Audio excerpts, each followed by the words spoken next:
जय गुरु जी। सत्संग by Jaya aunty on 26th July 2015। गुरु जी, कौन जाने गुण तेरे, कौन जाने गुण तेरे। हम तो बस उतना ही जान पाते हैं जितना आप बताना चाहते हैं, और हम मनुष्य उतना ही जानकर फूले नहीं समाते। अपने को ज्ञानी समझ बैठते हैं। हमें अपने को हमेशा ग्रहणशील यानी लेते रहने के योग्य बनाना होगा। दो क्रिया कभी भी नहीं रुकनी देनी है हमें, प्यार देना और ज्ञान लेना। हर जीव निर्जीव समय समय पर हमारे ज्ञान का स्रोत बन जाता है। हमें बस लेना आना चाहिए। प्रकृति निरंतर देती ही रहती है, हम सीखते भी रहते हैं। अचानक जैसे ही हमें लगता है कि हमें तो सब मालूम है, बस वहीं यात्रा रुक गई हमारी। फिर हमारे गुरु को हमारा वो वहम निकालने के लिए कोई लीला रचनी पड़ती है। थोड़ा दुख होता है, थोड़ा विस्मय होता है, पर हमें गुरुजी हम समझा कर ही छोड़ते हैं कि अभी तो हमें और भी अच्छा, बहुत अच्छा बनना है। अंगुली मार डाकू यानी महर्षि वाल्मीकि की कहानी हम सबके सामने इस बात का प्रत्यक्ष उदाहरण है कि भक्ति और ज्ञान अर्जित करने की कोई उम्र या व्यवसाय नहीं होता। भक्ति हमारे अंदर कभी भी स्फुरित हो जाती है, बस उनकी कृपा होनी चाहिए। और जब भक्ति अंदर आ गई तो समस्त ब्रह्मांड का ज्ञान तो उसी तरह हमारे पास आता रहेगा जैसे सूर्य की किरण।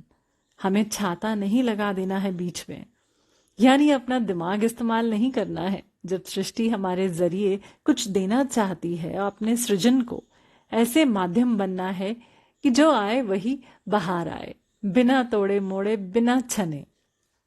हर वक्त कहा जाता है कि पाप से भागो, पापी से नहीं। इस बात का मतलब ही नहीं समझ आता है हमें, तो हम कैसे सही फैसला कर सकते हैं। हम में से ज्यादातर लोग सिनेमा देखते ही हैं, कभी ना कभी किसी हीरो हीरोइन के फैन भी रहे होंगे। कई तो उन्हें पागलों की तरह प्यार तक करते हैं। उनके तरह तरह के स्कैंडल्स और चर्चों के बावजूद भी हमारा प्यार और सम्मान, कहीं अंतर नहीं आता है उसमें। वहीं हमारे आसपास कोई बंदा या बंदी का नाम इस तरह के एक भी विवाद में आ गया और हम सबसे आगे होते हैं उन्हें तरह तरह से प्रताड़ित करने में। कितनी तरह की उपाधि दे देते हैं, जबकि हो सकता है कि हम भी ऐसी ही किसी नाव में सवार हों। अब ये दोहरा व्यवहार हमें आगे बढ़ने से रोकता है। ये सब सही लगे या गलत, जो भी हमें मानना है सरलता के साथ मानना है। हमारे मन पर सिर्फ हमारा हक है, ये हमें जानना होगा। कुछ देर हम किसी और की सुनकर चल सकते हैं, पर सृष्टि हमें ऐसे मोड़ पर लाती है जहां तो खुद को ही जवाब देना होगा। हम गुरुजी के बंदे हैं, हमें थोड़ा लिबरल सोच रखने की आवश्यकता है। समझ चुके हैं कि पत्ता भी नहीं हिलता बिना उनकी मर्जी से, तो ऐसी घटनाएं जो दो इंसानों के दरमियान घटती हों वो कैसे हमारे बस में हो सकती हैं। हाँ, जब हम गुरुजी के शरण में हैं और प्रार्थना कर रहे हों कि प्रभु जो होवे जो आपको भावे, तो बस हमने अपने आप को सौंप दिया आपको। अब वो जाने और उनकी सृष्टि जाने। मैं के जाने के साथ ही हमारी सारी जिम्मेदारी भी हम गुरु को सौंप देते हैं। ये कहना कि मैंने अपना मैं छोड़ दिया अपने आप में झूठ है। ये शब्द जब तक आ रहा हो हमारे जीवन में, हमारा समर्पण अधूरा है। मैं जाएगा, पर बहुत धीरे धीरे कोशिश जारी रखनी है। जैसे जैसे समर्पण बढ़ता जाता है, प्रकृति हमारी जिम्मेदारी अपने आप उठाना शुरू कर देती है। जब हम इस मैं से मुक्त हो जाएंगे, हमारे लिए कोई काम नहीं बच जाता है। ऐसे बंदों का सारा काम सृष्टि खुद पूरे करती है। ऐसे अनेक संगत को देखने और सुनने का मौका मिला जिन्हें प्रकृति एक छोटे बच्चे की तरह पालती है। गुरुजी के दर के ये वो फकीर हैं जो बस देना ही जानते हैं, उन्हें लेने के लिए कुछ शेष ही नहीं रहा। हम सबको इस मंजिल तक पहुंचना है। बार बार मैसेज आता है कि सृष्टि और इसका सबसे उत्तम सृजन इंसान से जब तक प्यार करना नहीं सीखेंगे हम गुरुजी को नहीं पा सकते। जैसे जैसे हमारे अंदर प्यार, सच्चे प्यार का समावेश होना शुरू होता है, हमारा अपना ऑरा पवित्र होता जाता है और फिर हम गुरुजी के सिग्नल्स को महसूस कर पाते हैं।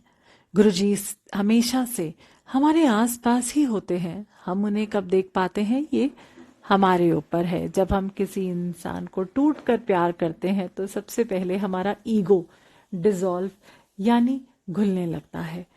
ये अहम ही तो सबसे बड़ी दीवार है हमारे और गुरुजी की ब्लेसिंग्स के बीच।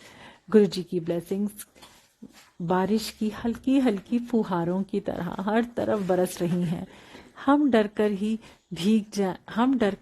कि भीग जाएंगे, अपनी अहम रूपी रेनकोट उतार ही नहीं रहे हैं। अब वो आनंद जो इन फुहारों से हमें मिल सकता है कैसे महसूस करेंगे? अच्छा लगता है, ये तो बहुतों ने बताया होगा, पर अनुभव तो खुद ही करना होगा।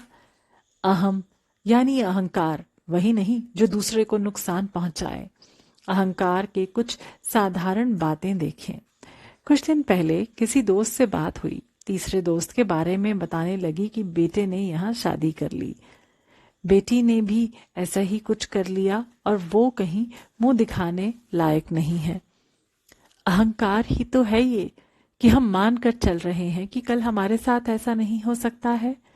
आज जो बातें हम चटकारे लेकर कह रहे हैं या सुन रहे हैं, कल वो हमारी भी तो कहानी हो सकती है। हम ज्यादा कुछ नहीं कर सकते।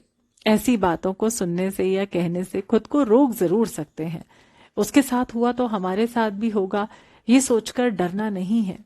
जैसी प्रभु की इच्छा ये मानकर अपने को कर्ता और उस कर्म फल से दूर कर देना है। हम क्या बनाएंगे अपने बच्चों की जिंदगी? हम तो बस उन्हें गुरुजी तक पहुंचा दें, यही हमारा सबसे बड़ा योगदान होगा उनकी जिंदगी के लिए। सब गुरुजी के ही बच्चे हैं। गुरुजी सब पर मेहर करें। जय गुरुजी।